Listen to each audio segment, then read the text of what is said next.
Sosok Ustadz Ruqyah sambil todongkan pistol mainan, pasien klaim sembuh. Ruqyah merupakan salah satu metode pengobatan dengan cara membacakan ayat-ayat Al-Quran. Namun ada yang unik dengan Ruqyah yang dilakukan seorang ustadz di Malaysia berikut ini. Pasalnya, ia turut menodongkan pistol mainan anak-anak ke pasiennya. Ya, viral di media sosial pengobatan alternatif dengan cara Ruqyah menggunakan pistol mainan di Kuala Terengganu, Malaysia. Ruqyah dengan media yang terbilang unik tersebut dilakukan oleh Ustadz Rafi untuk mengobati para pasien yang mengaku mengalami sakit non-medis. Aksi Ustadz Rafi pun mengobati para pasien viral di TikTok, salah satunya diunggah oleh Cumi Bakar Buah, Senin 1 Januari 2024. Dalam video tersebut, tampak seorang wanita yang sedang duduk berhadapan bersama Ustadz Rafi. Keduanya sedang melakukan ruqyah terkait penyakit yang sedang dialami oleh wanita tersebut.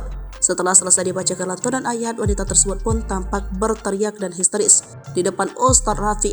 Sementara itu, Ustadz Rafi langsung menodongkan pistol mainan milik anak-anak ke arah wanita tersebut. Terdengar pistol tersebut mengeluarkan bunyi dan lampu seperti sedang dimainkan. Meski demikian, tak sedikit pasien yang mengaku mulai membaik seusai mengikuti pengobatan ruqyah menggunakan pistol mainan dengan Ustadz Rafi. Dalam akun TikTok pribadinya, Ustadz Rafi mengaku sudah melakukan pengobatan ruqyah selama 51 tahun. Sedangkan pengobatan ruqyah menggunakan pistol mainan tak digunakan Ustadz Rafi pada seluruh pasien, melainkan hanya disesuaikan dengan keluhan dan jenis penyakit.